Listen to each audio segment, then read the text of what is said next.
ایک تو خود بخیل اور دوسرا لوگوں کو بخل کی تعلیم دینے والا۔ ایک تو خود صحیح طور پر خرچ نہیں کرتا جہاں مال خرچ کرنا واجب ہے، اور دوسرا لوگوں کو بھی طریقے سکھا رہا ہے کہ اس طرح بخل کیا کرو۔ الحمدللہ وکفا والصلاۃ والسلام علی سیدنا محمد المصطفیٰ واحمد المجتبیٰ وعلی آلہ الاتقیاء واصحابہ الاصفیاء، اما بعد فاعوذ باللہ من الشیطان الرجیم، بسم اللہ الرحمن الرحیم۔ الذین یبخلون ویأمرون الناس بالبخل ویکتمون ما آتاہم اللہ من فضلہ وأعتدنا للکافرین عذابا مہینا۔ والذین ينفقون اموالهم رئاء الناس ولا يؤمنون باللہ ولا بالیوم الآخر ومن یکن الشیطان له قرینا فساء قرینا۔ صدق اللہ العظیم۔ سورۃ النساء کی آیت نمبر 37 اور 38 میں نے آپ کے سامنے پڑھی ہے۔ اس آیت مبارکہ میں خلاق عالم نے بخل کی اور ریا کی مذمت کی ہے۔ بعض لوگ ایسے ہوتے ہیں کہ خود بھی بخیل ہوتے ہیں اور دوسروں کو بھی بخل کی تعلیم دیتے ہیں، تو بخیلوں کو بھی اللہ رب العالمین نے وعید سنائی ہے، اور دوسروں کو بخل کی تعلیم دینے والے ان سب کو اللہ تعالیٰ نے ایک ایسے انداز سے بات کی ہے کہ جس سے ان کو بخل سے نفرت ہو جائے، بخل سے ان کے لیے دوری ہو جائے۔ تو فرمایا الذین یبخلون ویأمرون الناس، جو لوگ خود بخل کرتے ہیں اور لوگوں کو بخل کا حکم دیتے ہیں۔ بخل کیا ہوتا ہے کہ جہاں خرچ کرنا واجب ہوتا ہے وہاں بھی مال خرچ نہیں کرتے، جہاں اللہ کا حکم ہوتا ہے اپنے اہل و عیال پر خرچ کرنا، ضروریات پر خرچ کرنا، جہاں ضروری چیز ہوتی ہے وہاں خرچ کرنا، وہاں بھی خرچ نہیں کرتے بلکہ مال کو سنبھال کر رکھتے ہیں۔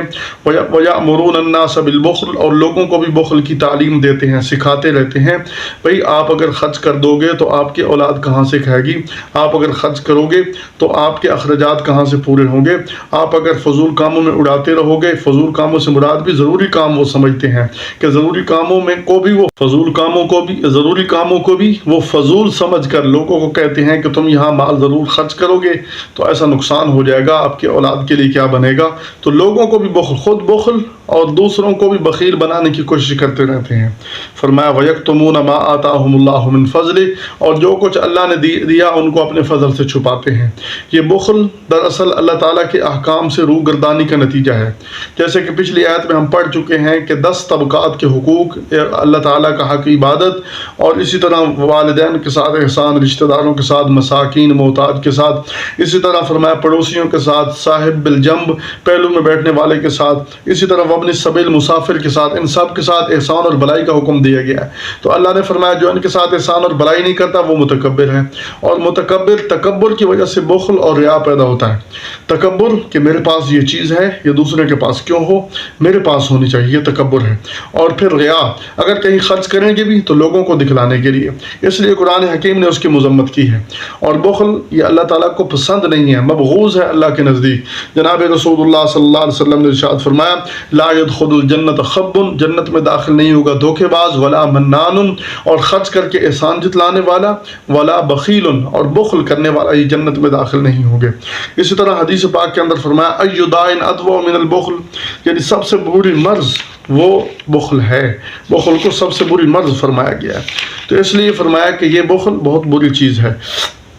اور حدیث پاک کے اندر جو بھی فرمایا گیا کہ جناب ابو ہریرہ رضی اللہ عنہ روایت کرتے ہیں کہ رسول اللہ صلی اللہ علیہ وسلم نے ارشاد فرمایا کہ ہر صبح کے وقت 2 فرشتے نازل ہوتے ہیں، اور ان میں سے ایک یہ دعا کرتا ہے کہ اللہم آت منفقا خلفا، یا اللہ جو آپ کے راہ میں خرچ کرنے والا ہے اس کو بہترین صلہ عطا فرما۔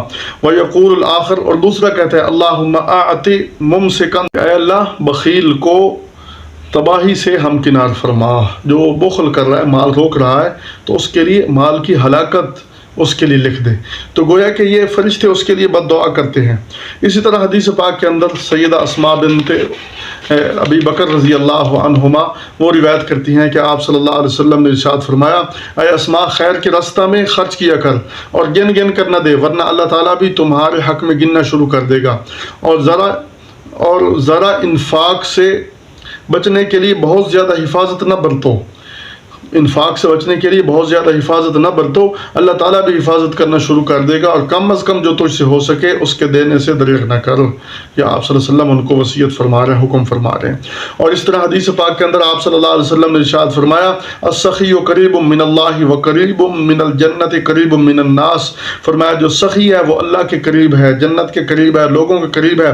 والبخیل بعید من اللہ بعید من الجنت بعید من الناس قریب من النار، اور فرمایا بخیل وہ اللہ سے بھی دور، جنت سے بھی دور، لوگوں سے بھی دور، اور جہنم کے قریب ہو گیا۔ اور فرمایا والجاہل السخی احب الی اللہ من عابد بخیل، اور وہ جاہل جو سخی ہے وہ اللہ کے نزدیک عابد بخیل سے بہتر ہے۔ ایک آدمی عبادت گزار ہے لیکن بخل کرتا ہے، اس سے وہ جاہل جو سخی ہے وہ افضل ہے۔ تو گویا کہ سخاوت اللہ کو محبوب ہے۔ اس کے بارے میں اور بھی کافی روایات ہیں، بات لمبی ہو جائے گی۔ تو بخل یعنی جہاں خرچ کرنا ضروری ہے وہاں بھی مال خرچ نہ کرنا، اپنے اہل و عیال پر خرچ کرنا، اپنی بیوی بچے کا خرچہ روک لینا، جہاں خرچ کرنا ضروری ہے وہاں بھی خرچ نہ کرنے کو بخل کہتے ہیں۔ اور پھر جہاں خرچ کرتے ہیں لوگوں کو دکھلانے کے لیے، اور لوگوں کو دکھلانے کے لیے جو چیز خرچ کی جائے اللہ کے ہاں اس کا کوئی بدلہ نہیں ہوگا۔ اس لیے حدیث پاک کے اندر ریا کی بڑی مذمت کی گئی ہے، اور حدیث پاک کے اندر ارشاد فرمایا کہ اللہ تبارک و تعالی سب شرکاء کے اور جو آدمی مال خرچ کرتا ہے اس میں اللہ کے ساتھ اس کے غیر کو شریک کرتا ہے تو اللہ تعالیٰ اس کو اور اس کے شریک کو چھوڑ دیتے ہیں کہ جاؤ اس سے جا کر بدلہ لو، میرے پاس تمہارے اس مال کا کوئی بدلہ نہیں ہے۔ اسی طرح حدیث پاک کے اندر فرمایا، حضرت شداد بن اوس رضی اللہ عنہ روایت کرتے ہیں، رسول اللہ صلی اللہ علیہ وسلم نے فرمایا من صلی یرائی، جو لوگوں کو دکھلانے کے لیے نماز پڑھتا ہے فقط اشرک، اس نے شرک کیا۔ ومن صام یرائی، جو روزہ رکھتا ہے کہ لوگوں کو دکھلانے کے لیے، فرمایا اس نے شرک کیا۔